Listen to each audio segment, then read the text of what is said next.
Welcome back to Mindset Monday. Hey guys, if you're new to this show, this is your chance to pick the brain of Mr. Chris Lavin. This guy, if you have not met him before, you're in for a treat. This man has built more businesses successfully and sold them than anyone that I know in the real flesh. I realize you've got guys out there like Elon Musk, but this is the real life entrepreneur who's doing it with a mission, literally as if he's sent from God himself. And so, guys, when we get to peel back the layers and get inside of his head, we want to take advantage of it. If there's time, sometimes he does questions at the end of it. So stick around for that part as well.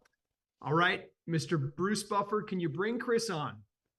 And now, this is the moment you've all been waiting for. Presenting the master of the real estate deal and entrepreneur champion of the world, Chris, the negotiator Lavin.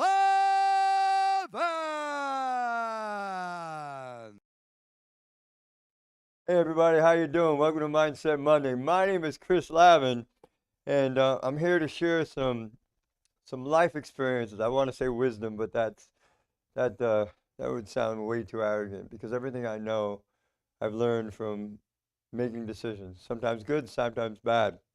And what I know for a fact is right now we're kind of in this vacuum where people need leadership, and they need it right now. And the question is, why aren't you leading them? As you know, as many of you know, I guess not everybody does, but as many of you know, we've taken control of a property in Atlanta. We're in the process of buying it. We've taken control before we've actually closed on the property. And the reason is because the place was just, it was just poorly managed. But before the deal launch, we do that at every property. We get together, we do a video, we show our investors the property. It's called deal launch. I called an all hands meeting on the property. I went up there last Wednesday with my partner Nate, and we did an all hands meeting. And now that was every staff member, managers, vice presidents, property manager, assistant manager, leasing people, maintenance people, everybody that worked for the property was there. Most of them had never met me, and boy, were they in for a surprise. As many of you may know, I'm very shy and demure. That's the biggest lie I've ever told. But I'm very outspoken and very honest about my thoughts, feelings, and intentions. And I'm very outspoken about my spiritual beliefs. But listen, like I was saying, the previous previous ownership had run this place on the ground. And these people were showing up every day to a property that was just falling apart. It was lingering and just going off in all kinds of directions. There was no clear direction. There was no vision for the future. There was no communication from the top down. And when people don't have a vision or a path laid out for them, you really can't expect them to perform.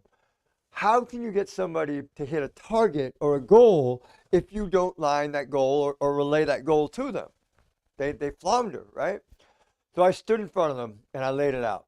Here's what we're going to do. And the first thing I laid out for them was this was a mission and a passion for us from God. So we made it abundantly clear that we were there for no other reason than because God led us down a path. Because let me tell you, this property is going to require a lot of work. Huge upside. Don't get me wrong. Huge upside. But it's going to require a lot of work. And when I say that God has led us there, I explained to them that through prayer, God led us to this property. And it's not for the reasons that you think. It's not for the profits. It's for the more. This property specifically is about us stewarding other people's money that they would have lost had this property just gone for a regular sale. But because Nate and I have stepped in, we're actually rescuing some of the people that would have lost their life savings. And I laid a plan out to them. Here's what we're going to do. This is how we're going to execute on that plan. And most importantly, how every single person in that property, no matter who they are, matters. And they matter a lot. Some people say that, you see that when politicians speak all the time. But listen, not me. Listen, I talk from the heart. If there's nothing else about me that you've got to know is I'm completely transparent. And I made them feel that. I made them understand why we were there. Because where I've come from, right? I have no, I don't want to go back there. And when I finished, and listen, this sounds arrogant, and it's not the intention. This is for me to glorify what God has done with me. Remember, I used to be homeless behind a dumpster. I was an abused child that was told there was never going to be anything. But when I finished, the staff stood up and gave a standing ovation. Not because I was there, but because God was there. Because there was hope. Because there was a future. One of the maintenance workers, man, he came in, and when he walked in, he was all, drawn and had a mad face on. When it was done, he had tears in his eyes. Because I was honest and open with them. And I told them we were going with this property. Several people came up to me and revealed some very deep and personal things afterwards. And that's one of the most beautiful things in the world. When you can connect to another human being who's hurting and who's struggling and offer them hope and offer them to be part of something that's beautiful. And that's what we did. I didn't hand out raises. Farthest from the truth. I didn't make promises I couldn't keep. I just told them the truth from my heart about where we're going and that they are part of it. And I specifically said during that speech or talk or whatever you want to call it, that they will be so proud a year from now when they look back and see where the property was and then where it is today. Listen, that's all it took. These people weren't looking for better pay or new tools or some compensation package. They were waiting for someone to lead. And the moment someone did, they were ready. So listen, this is kind of what I'm trying to relate. Every deal, every business, every investment is a people-first venture. Everything we do is about relationships. It's about the more.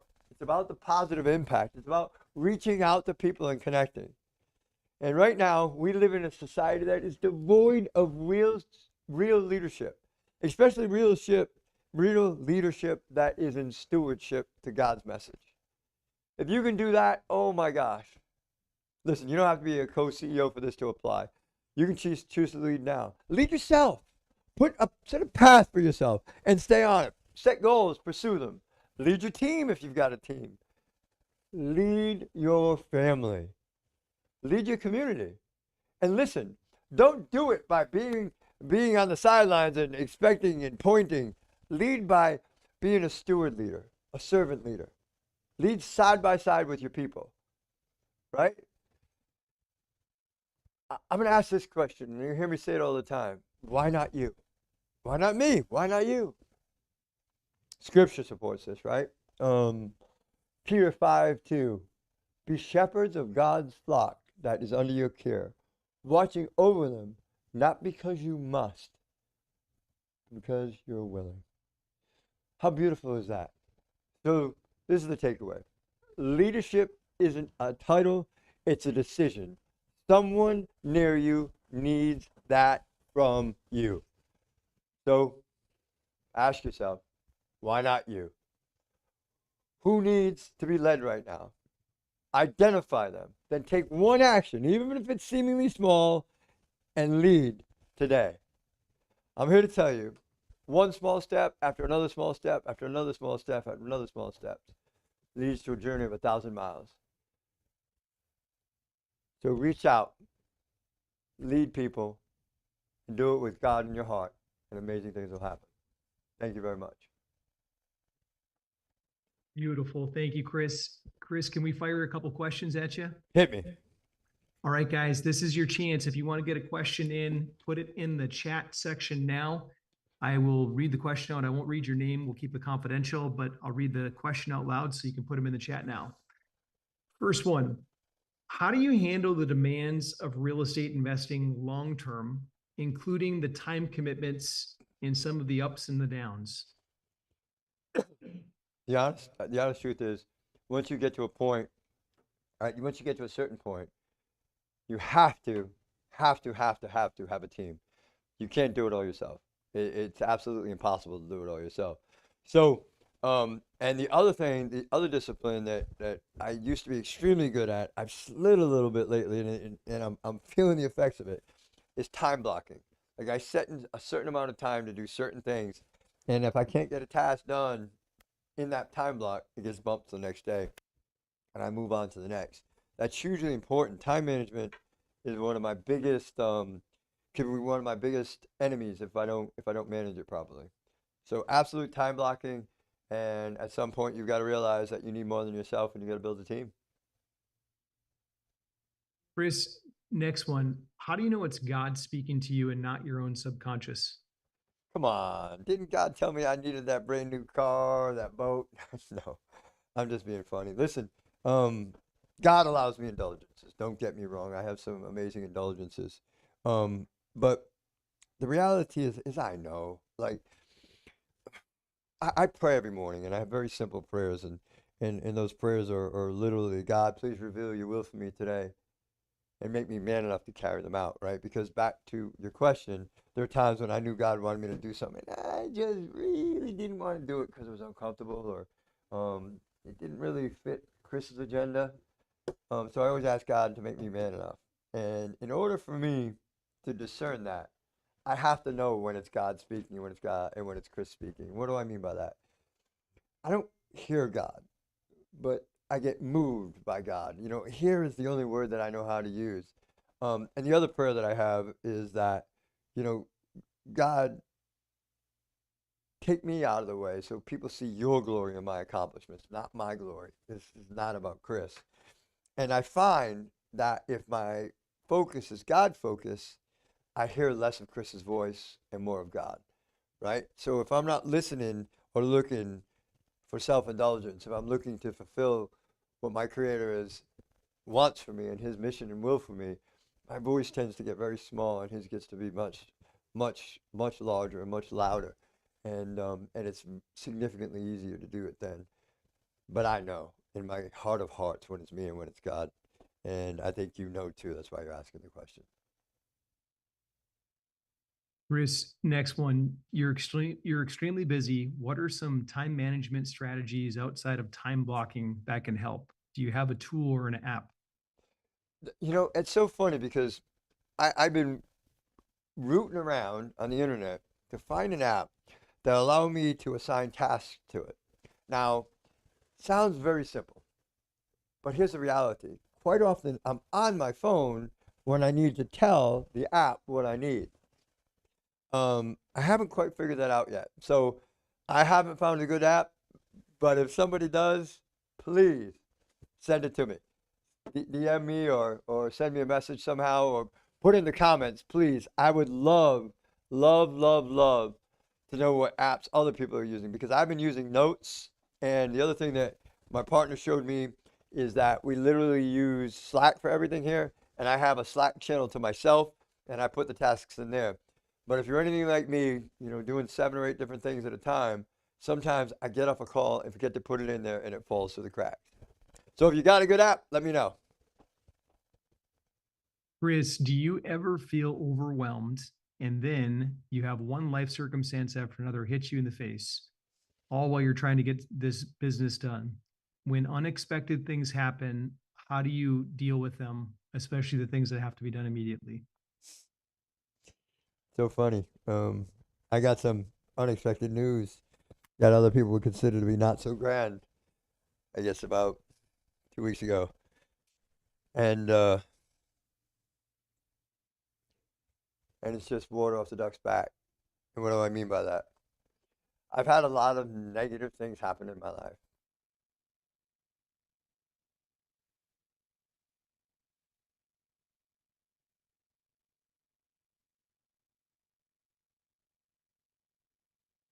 Chris, your audio. Stefan, Philip, can you hear Chris's mic coming through? We might have to get a new mic. No, you're cutting out, Chris. Your mic doesn't work. Your audio killed. Maybe we'll put you on mic one, Chris. Actually, how about that? Yeah, that's better. That's My good. watch accidentally hit the mute button. So, what happens is this, some people, I've had a lot happen to me. Some people perceive it as bad. I've had a lot of good things happen to me, and some people perceive them as good. But the reality is nothing, absolutely nothing happens in God's world by mistake, right? So if you can focus on that, when things creep up, when you're overwhelmed, it's okay. It's just another thing. And the other thing that I believe is this. Some people say, God will never give you more than you can handle. I strongly disagree. I get more than I can handle on a daily basis. Absolutely 100% get more than I can handle on a daily basis. So I'll turn it over to God where it belongs, because there are things that are outside of my control. And if I try to control them, I'll drive myself crazy. And the fact is that the reality is that God is the great director. He's the CEO, and he's the one that's in charge. So as long as I keep turning those things over to him, and sometimes I don't even want to call it a test of faith. I just think God says, "Hey, Chris, catch this," and I'll be like, "Not my job, God. It's on you." Just to see if I'm still paying attention. But at the end of the day, I live in gratitude and know that God, it all belongs with God, and so I don't get overwhelmed, and I don't get beat up by perceived negative things in life, because all of those negative things that I've had happen to me in my life, I use as positive tools today to help save other men and lead them to God. Chris, your next one says, I'm coming to your live event. Is there anything I should do to prepare before I come? Eat lots of pizza. No, listen, one thing that I absolutely want you to do is this, and this is one of the most important things for me, is before you come, pray to God to open your mind and to give you willingness to listen to ideas that you're not comfortable with. Because as nice as I am here, I will be very hard on you if you don't do the things that are necessary for you to have success. Like, listen, we lay out a path, but we can't do the work and we can't walk that path for you. So make sure you come here with a mindset to learn. Don't come here and try to impress everybody with your knowledge, i.e. leave your ego at home, and stay open to new concepts and things that can work. And the reason I'm saying it like that is because we as human beings have a fear of new and change, and sometimes are comfortable in situations that we shouldn't be. Complacency is the number one problem. So please pray for the willingness to listen to new ideas and to try something new and to challenge yourself. Please, please, please. And make sure that God is telling you to come and be with us above all things. Chris, your next one, you got a lot today, Chris. So I'll cut you off at some point, but got one more here. What's your top 3 advice in becoming a good and effective servant leader? Seek God's will in everything that I do. Keep my ego out of it. And when God tells me to do something, do it, no matter what. Chris, next one. Do you see any impact on the private lending crisis to future multifamily deals? Nope. But then again, and this may sound arrogant, it's not my intention. We operate at a level because we operate with biblical principles, right? We operate at a level that other people can't and other people don't. And as a result of that, we seem to be insulated from some of this stuff because of our relationships. Like when I tell my lender I'm going to do something, I'm going to make something happen, that's it. I do it and make it happen, and there's no ifs, ands, or buts about it. So I think, God has blessed us with great relationships with people, and then we've done the work to nurture those relationships and keep those relationships perpetuated to a positive outcomes again and again. So we're not as bothered by those types of things. Chris, I'll throw this last one at you for today. I'll save the rest for future, but if you could do this one and then you can close however you want. Are there days you struggle with wanting to just turn on the TV due to a long day instead of going and doing what you need to do or going to bed and getting rest? Are there days that you struggle and just want to zone out? The 100% honest answer with that is sometimes yes, but not for any of those things. The thing that I struggle with most is spending time alone with my wife. My wife is my best friend, and she's my biggest cheerleader, and she makes a lot of sacrifices to allow me and us to do the things that we do because see, it's not just the businesses, and we had this conversation very recently. I mentor a lot of people, a lot of men, not people, men. I don't mentor women. It's inappropriate. In my opinion, man and woman, it's just not appropriate. I mentor a lot of men to help get their lives back on track. And so it's one of those things, our businesses have a purpose. That purpose is financial to drive God's mission for us. My personal life has a mission. It's to serve God by leading other men to a positive life and hopefully at some point to God. But at the end of the day, you know, I'm a husband, I'm a grandpa, and I'm a human. And so the thing that I look forward to is this one or two nights a week where I get an hour, sometimes a little bit more with my wife. And as many of you know, I've battled terminal cancer, and so life and time is the most precious thing that I have. And and so when I want to steal away, that's what I want to steal away to, quiet time with my wife where we can just sit and talk and enjoy the sunset in our backyard or things like that. It's never for the TV or it's never even really to just be alone or just to go to bed. It's just that quiet time.